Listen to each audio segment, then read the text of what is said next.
मृत्यु 14 प्रकार के होते हैं। मनुष्य जीवित रहकर भी मरे के समान होते हैं। तो यजुर्वेद में 101 प्रकार की मृत्यु मानी गई है, परंतु धार्मिक ग्रंथों में 14 प्रकार की मृत्यु है। जैसे राम रावण का युद्ध चल रहा था, तब अंगद ने रावण से कहा था कि तू तो मरा हुआ है, अब मरे हुए के मारने से क्या फायदा। तो रावण बोला कि मैं तो जीवित हूँ, मरा हुआ कैसे। तो सिर्फ सांस लेने वालों को जीवित नहीं कहते हैं। सांस तो लोहार की धोखनी भी लेता रहता है, जो भट्टी चलता है वो भी, तो मरे हुए के समान है। तो अंगद ने मृत्यु के 14 प्रकार मृत्यु के कारण बताए। कौल कामबस किपिन विमूढ़ा, किपिन विमूढ़ा, अति दरिद्र अजसी अत बूढ़ा, सदा रोगबस संतंत क्रोधी, विष्णु विमुख श्रुति संत विरोधी, तनु पोषक निंदक अग खानी, जीवत सम 14 प्राणी। तो काम बस, जो मनुष्य अत्यंत भोगी हो, काम वासना में लीन रहता हो, जो संसार में भोगों में उलझा हुआ हो, वह मृत के समान है। वह अध्यात्म का सेवन नहीं करता, सदैव वासना में लीन रहता है, वैसे इंसान मरे हुए के समान है। वाम मार्गी, जो मनुष्य पूरी दुनिया से उल्टा चले, जो संसार को हर बात के पीछे नकारात्मक खोजता हो, नियमों परंपराओं और लोक व्यवहार के खिलाफ चलता हो, ऐसे काम करने वाला लोग मृत के ही समान है। कंजूस, अधिक कंजूस मनुष्य भी मरा हुआ होता है। जो मनुष्य धर्म के कार्य में आर्थिक रूप से किसी कल्याणकारी कार्य में हिस्सा लेने में हिचकिचाता हो, ऐसा मनुष्य मरे के समान है। अति दरिद्र, गरीबी से बड़ा श्राप कुछ नहीं है। जो मनुष्य धन, आत्मविश्वास, सम्मान और साहस से हीन हो, वह भी मनुष्य मरे के समान है। ज़्यादा दरिद्र भी मरा हुआ है। तो गरीब आदमी को दुत्कारना नहीं चाहिए, क्योंकि वह पहले ही मरा हुआ है, और दरिद्र नारायण मानकर उनकी मदद करना चाहिए। जो गरीब हैं, लाचार, उसको मदद करना चाहिए, उसको मारना चाहिए। यहाँ संसार में गरीबी आदमी को ज़्यादा मार रहे हैं। विमूढ़, अत्यंत मूढ़ यानी मूर्ख व्यक्ति भी मरा हुआ ही होता है। मूढ़ मनुष्य अध्यात्म को नहीं समझता, वो मरा हुआ के समान है। आजसी, जिस व्यक्ति को संसार में बदनामी मिली हुई है, वह मनुष्य भी मरा हुआ है।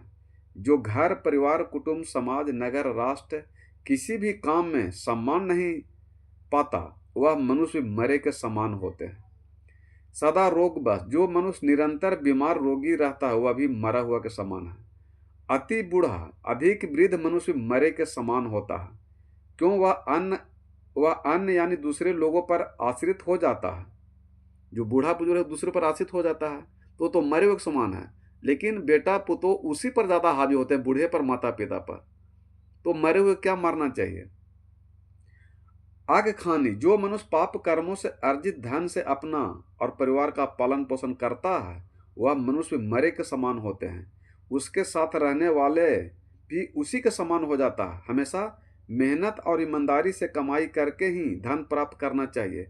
पाप की कमाई पाप में ही लग जाती है, और पाप की कमाई से नीच गोत्र निगोद की प्राप्ति होती है। इसलिए घूस से परिवार को खुश नहीं करना चाहिए। चोरी बेईमानी से कभी परिवार को खुश नहीं करना चाहिए। ये सब मरे हुए के समान है।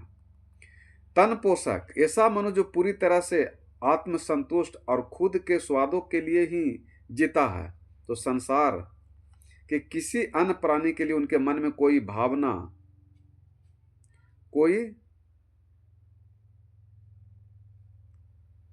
उसके मन में कोई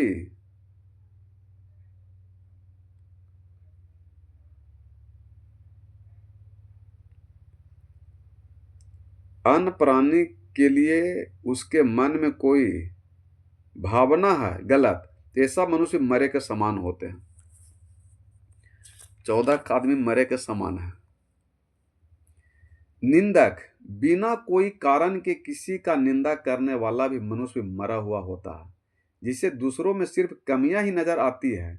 जो मनुष्य किसी के अच्छे काम की भी निंदा करने से नहीं चूकता, ऐसा मनुष्य जो किसी के पास बैठे तो सिर्फ किसी न किसी का बुराई ही करे, वह व्यक्ति भी मृत के समान है। जो दूसरा के अच्छा कार्य करता है और बाद उसको निंदा शिकायत करता है, तो मरे हुए के समान है। आदमी कोई दारू ताड़ी पी करके गड्ढा में गिर जाता है तो उसको भी परिवार उठा के घर ले जाता है, लेकिन जब इलायची लौंग तक के नहीं खाता है, उसी पर आचरण लगाता है, मारे दौड़ता है कि वो गलत है, इसलिए वो मरे हुए के समान है। परमात्मा विमुख जो इंसान ईश्वर यानी परमात्मा का विरोधी है, वह भी मृत के समान है। जो इंसान यह सोच लेता है कि कोई परम तत्व है ही नहीं, हम जो करते हैं वही होता है, तो संसार हम ही चला रहे हैं। जो परम शक्ति में आस्था नहीं रखता, ऐसा मनुष्य मरे के समान होते हैं। श्रुति संत विरोधी जो संत ग्रंथ पुराणों का विरोधी है, वह भी मृत के समान है। श्रुति और संत समाज में अनाचार पर नियंत्रण ब्रेक न हो तो कहीं भी गिरकर एक्सीडेंट हो सकता है। वैसे ही समाज में संत की जरूरत होती है, वरना समाज में अनाचार पर कोई नियंत्रण नहीं कर रह जाएगा। इसलिए मनुष्य को 14 दुर्गुणों से अथा संभव दूर रहकर स्वयं को मृत समान जीवित रहने से बचना चाहिए। अगर संत नहीं रहेंगे तो सुधार कहाँ से होगा कि आग लगी संसार में चोई चोई गिरत अंगार, संत न होते जगन तो जल मरता संसार। जैसे गोहमा के साथ जो पिसा जाता है, तो ये तो सबके अंदर में अहंकार, क्रोध, घमंड, विषय वासना, लोभ फंसा हुआ है गलत। तो फिर ये साधु संत महात्मा उसको उद्धार कर सकते, दूसरा कोई नहीं कर सकते हैं।